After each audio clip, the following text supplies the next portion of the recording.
All right, so now we're getting into, the real meat and potatoes of the course and program right now, because we're going to be speaking a little bit about the dream business and also the dream investment. But I want to give you a little bit of a disclaimer here in the way that I've structured this part of the module because, I could pretty much regurgitate what the experts who I've been listening to, the mentors who I've been learning from myself are saying right now, but I don't see that there's any point in doing that because you might as well go straight to the source instead of coming through a conduit and a messenger like me. So, the thing is that I can kind of share a little bit of the insights that I've learned that they're not necessarily saying in their content. And one of the things that I'd like to share to start out with is that the dream business and the dream investment is most likely not what you think it is. Because most people come in, and because of their money mindset, they come in thinking that the dream business is something that I can start out for super cheap and I'm going to be able to get results really, really quick. Like, as much as that's what everybody wants, that is just not reality. Like, you cannot start a business for less than £27,000 because go and look on the internet right now and just search on Google how much does the average business owner invest to start their business? What is their average startup capital? Now, if you think about the average business owner, they're going to get average results. An average result as a business owner is failure. They pretty much quit in their first year. So if you want to get better than average, then you have to realize that your inputs have to be better than average to get better outputs. Now, that's not to say that just because you put in more money that you have a higher likelihood of success, like guaranteed, because it's not just about how much fuel you put in, it's also about what vehicle you put the fuel into. But what I am saying is that if on average people are putting in 27,000, then you have to start setting yourself some expectations that I cannot go into this expecting to put in £100, £200 and have a successful business, because it just doesn't work like that. So really what you want to start to set yourself as an expectation is that you want to put in the absolute maximum that you can right now in order to get out the maximum. And when it comes to putting in the maximum that you can put in, a lot of people look at what they have in terms of their bank account and see that as being the resources that they put into a business. Let's be honest, most people that are here right now are not here because they have £27,000 in their bank account. So you have to start becoming a little bit more resourceful. Me, for example, when I started my business, I was like, how am I going to do this? I don't have the money. I have back then I had about £80 in my bank account. So when somebody gave me different alternative options to finance my business, I was like, hell yeah, I'm into this, because I knew that through investing into my business was going to pay me exponentially way more than the initial investment, which was, thousands of pounds, but I knew that it was going to pay me in abundance, and then through the profits that I get, I can continue to reinvest into my business. And that's another expectation that you want to be setting for yourself too, is that just because you've started your business and you've got the startup capital that you put in, that doesn't mean that you are no longer going to put any more fuel into your vehicle. You have to continue to refuel your business as much as possible, because as much as you can go into the air and then cruise control for a little while, come back down, you've got to launch again. So that's the thing about your business, is that there's launches and relaunches. The more fuel that you can get at the beginning, the better. But if not, then really what you want to be doing is getting the maximum you can get now with any resource that you have at your availability. See that as a win, and then continue to accumulate more resources, more fuel.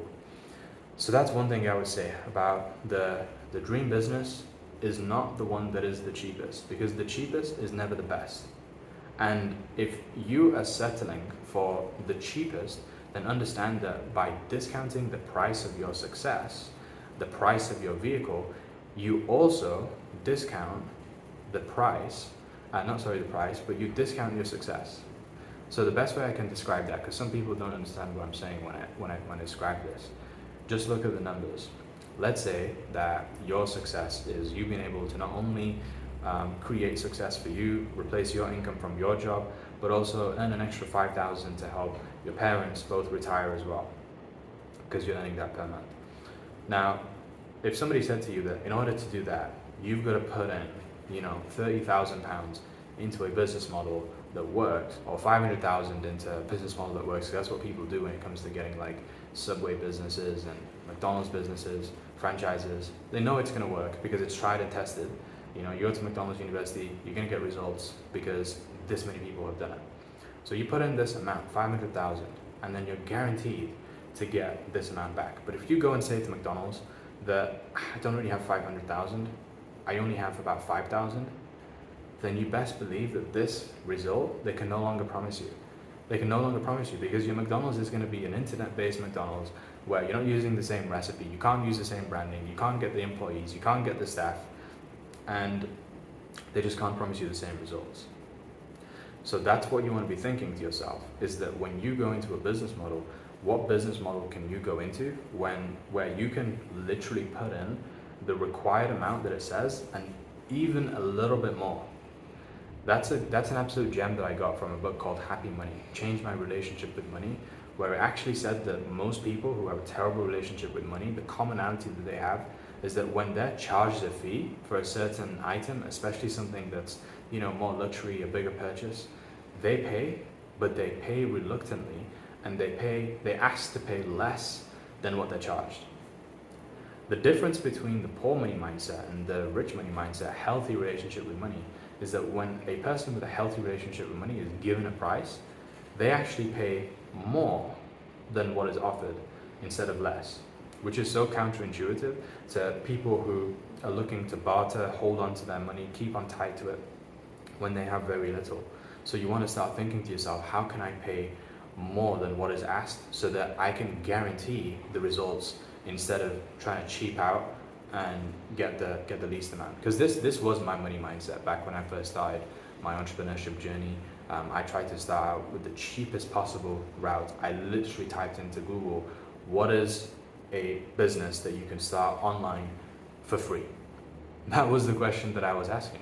And it was such a stupid question because I shouldn't have been asking, what's a business that you can start for free? I should have been asking, what's a business that you can start online and you can get the maximum amount of return for whatever it is that you're putting in, right? You can leverage the maximum amount. So that's one of the things that you're going to notice a lot of these people who are the experts that I'm going to direct you to watching right now are going to be speaking about, is that you want to have the maximum leverage from your business.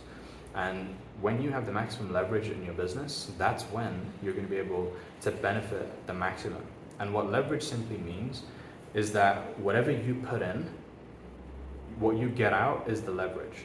So if you put in a little bit but you get out tons, then that's great leverage. And we can leverage by, for example, leveraging other people's time, leveraging other people's money, leveraging other people's expertise, leveraging other people's reputations. There's so many things that we can do to leverage so that it requires less time, less effort, less resources from us, but we can get out a lot more. So leverage, when I learned about this, it completely changed the game for me, because my whole entire life, people have told me that you can't leverage other people's answers in exams and things like that, when really that's the key to getting results, is that all you gotta do is look to the person next to you and copy what answers that they put down. And that's what people do in business. I mean, just look at how so many other brands have copied each other when it comes to creating their success. It is just through leverage of the expertise, of the ideas. So nobody's saying that you've got to go out there and copy, but it's about leverage, where you can make something your own, you can make it beautiful, and you can leverage their time, expertise, money, things like that. So yeah, this is what I wanted to share a little bit about my insight about that dream business. And what really the dream business is any business model which allows you to live your God life, right? Any business model that allows you to live that life of design, where you have created it in a way where it's going to give you the most amount of fulfillment, satisfaction, and you can create the highest level of success based on what we spoke about in terms of you being connected spiritually and knowing what your unique abilities are, your unique vision, your gifts, things like this. So that's what the dream business actually is. And if you disagree with me and you don't think that that's the case, then that's fine. But one thing that you cannot do is you cannot disagree with the experts. You cannot disagree with the likes of Robert Kiyosaki, the author of Rich Dad Poor Dad, who's helped millions of people become millionaires. You can't disagree with someone like Alex Hormozi, where in his 20s, he's literally created multiple businesses and now has earned more money than McDonald's, more money than like 3 other of the biggest industries like Netflix combined. You cannot argue with someone like that. You can't argue with Layla Hormozi, who is his wife that has helped him do it. So what I'm going to do right now is I'm going to pass you on to those people in the next few videos so that you can watch what they're saying about what that perfect business model is in this day and age right now. And if you don't believe them, then that's really like, that's your loss. Because what they're saying is everything that I'm actually doing myself, because I listen to the people who have the results that I desire. And my intention is to become somebody who is a multi-millionaire, a billionaire. That is my intention. So I'm going to listen to the people who have those results as well. And they're sharing the value as to why, they're sharing the reasons. And they don't have any agenda. Because people like Robert Kiyosaki, people like Alex Hormozi, they don't need you to become their customers. They are just simply doing it because by you getting results, then you're going to want to continue to go into business with them or to promote their brand or whatever.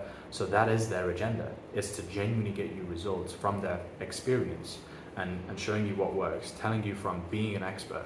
So I'm going to pass you on to them because I believe that morally that's the best thing to do right now, in that I'm not a multimillionaire or billionaire yet, but I have been able to not only help myself replace my own income and create profits online through using the systems and business models that they're talking about, but also I've helped other people do that too. People like Luke, who's with me right now in Malaysia, and 6 months ago had never even left the country before because he's replaced his income through profits online. So I'm going to pass you on to these guys. Take a look at what they're saying, take as many notes as possible, and definitely go through the dream business section. I would only go through the dream investment section if that's something that I've directly told you to do, because it's a little bit more advanced and you don't need to necessarily be thinking about investments until you have a thriving business with a system and other people in your business. So yeah, thanks for watching this video, and enjoy the next ones.